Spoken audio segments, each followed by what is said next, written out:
in a few hours, ay makakasama niyo na ang inyong mga pamilya.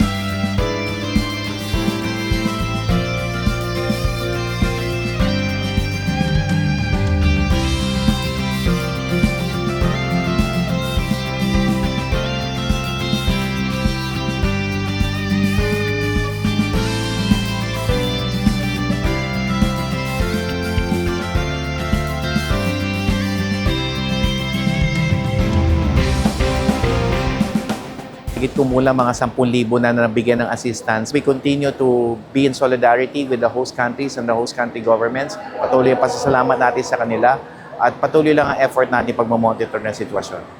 Tumatawid at tinutulungan tumawid ng ating mga kasama sa gobyerno, ang mga OFWs mula Kuwait, mula Bahrain, mula Qatar, at nire-ready na yung pang-apat na charter flight mula dito sa mga bansang ito na darating ngayong Lunes.